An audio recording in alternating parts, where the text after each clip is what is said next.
All right, gonna do a drivability test, demonstration, whatever you want to call it. So things are kind of loose, obviously, in the dash area. Put the main ignition switches right there. Fires right up. Get our mileage, 12,000. And then all the obvious faults that it's not happy with, because everything's disconnected. But the Hemi sounds very good. No crazy ticks. Sounds like a good, solid drivetrain.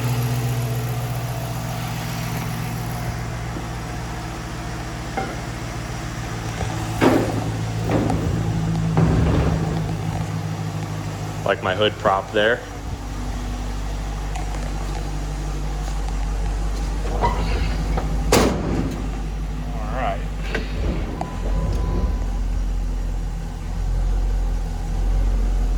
Very nimble when it turns, mainly because of the electric assist power steering.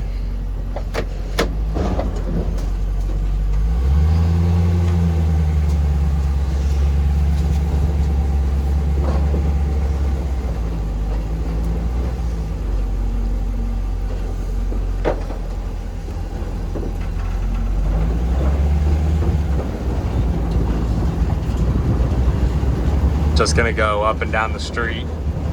Right now, I have so much disconnected on the dash that I don't, it's not gonna wanna shift out of first. I don't know which component that needs to be hooked back up, but that's where it's at right now.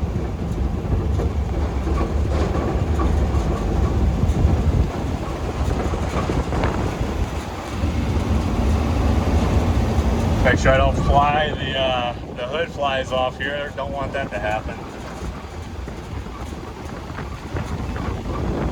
I'm sure my neighbors are thinking, what the heck is this thing driving through the neighborhood?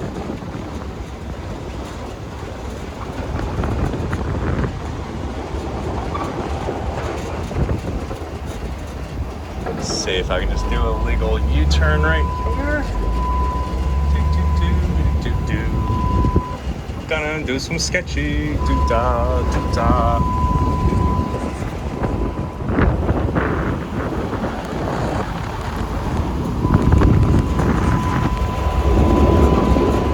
Got that panoramic view, you know, glass is optional, but without the glass, still pretty cool.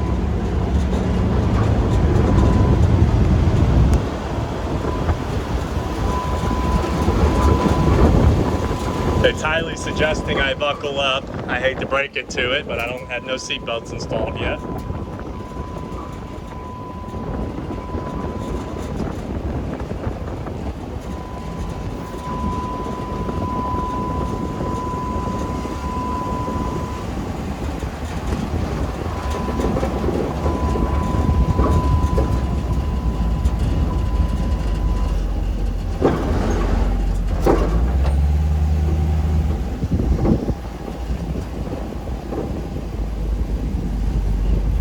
But very nimble to park, turn, drive, etc.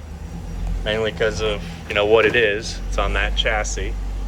The airbox is not installed, but I think the mass airflow is. So because of that, you know, it idles really nice. I mean, not even fluctuating at all.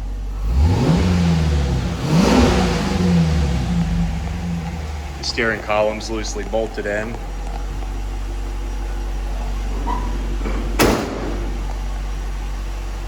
But kind of an overview of what it looks like on the outside.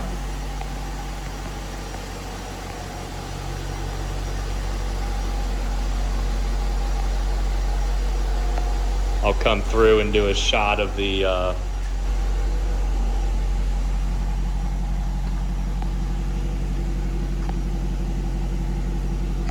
rockers here in a sec. But all new metal on the back end, full quarters, deck filler, taillight panel, lower valence, corners, you name it. A trunk lock that actually works, including the power function. That was a feat in itself. Another shot of the fuel system.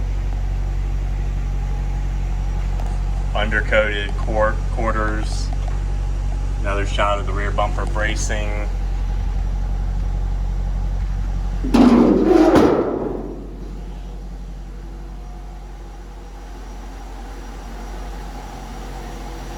The right door has a little bit of rust down here. I have a donor door to go with it. Also has some Bondo. So maybe a candidate just to get replaced. The tires are staggered Michelins.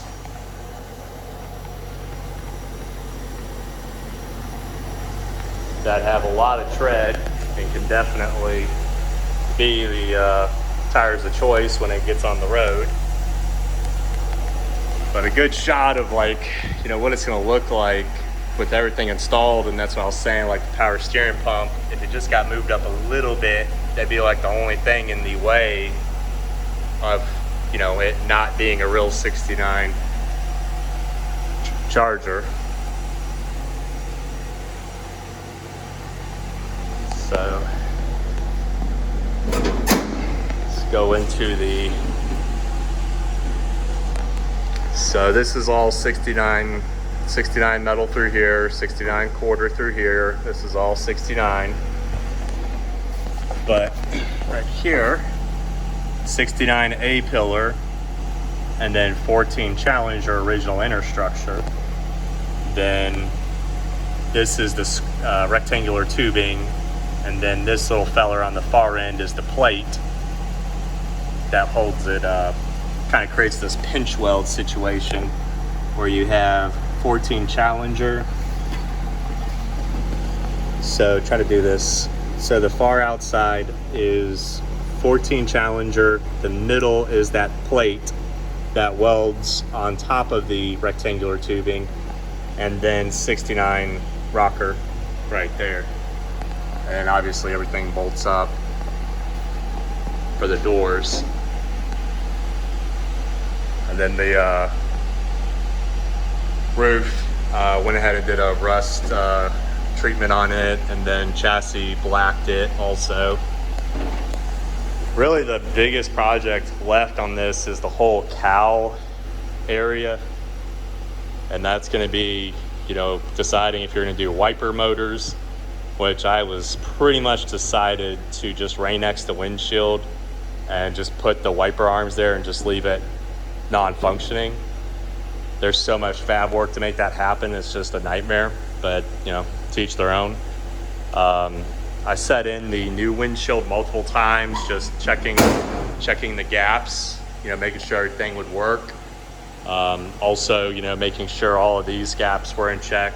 You know, right now things kind of shifted a little bit just from driving. Just keep in mind, all this stuff on the front end is all loosely bolted. Everything's loosely bolted. But just getting these gaps, you know, has been a big challenge, but you know, it's not the end of it was a challenge, but you know, here we are today. But these gaps are all really symmetrical, even with it just being loosely bolted. I'm gonna go ahead and shut it off. Obviously it doesn't overheat, the coolant's still there. I'm almost 100% that the refrigerant in the AC system is still there. It's been, you know, 6 years since I worked on it, but I almost remember it having cold AC. Another shot of the back end of it. And then my favorite little feature here. Yeah. It's the little things in life, right? The remote start does work, but I did disconnect something in the dash area that I think is also part of the why it won't shift out of first gear. So it just needs, there's just a few loose connections that need to be buttoned up. But on the inside, yeah, big mess of dash wiring through there. The main harness You know, nice thing is like all these plugs are pretty much straightforward of like where they went. You know, obviously this went into a door, which leads to like a door handle, a door lock actuator, you know, various modules, various speakers that I tried to mark everything that I was removing. But, you know, thankfully most of these plugs only fit one thing, you know, like these only fit seats, et cetera, et cetera. But at the end of the day, you know, you're dealing with wiring that is specific to the, you know, 14 Challenger. So it makes things a little easier to, you know, run an OBD2 diag and see, you know, hey, you got an open circuit here. So, you know, here's your problem there type of situation. The inner structure here, I stopped right about here. So this is all has a plate welded in, but right about from here to here, I did not finish that on both sides. Really up to you how far you want to take this.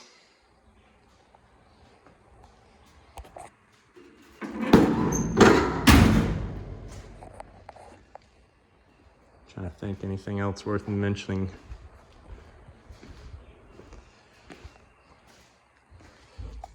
This is actually the passenger seat. The driver's seat from the original impact, it was had damaged seat tracks and the bag deployed. This is the driver's seat.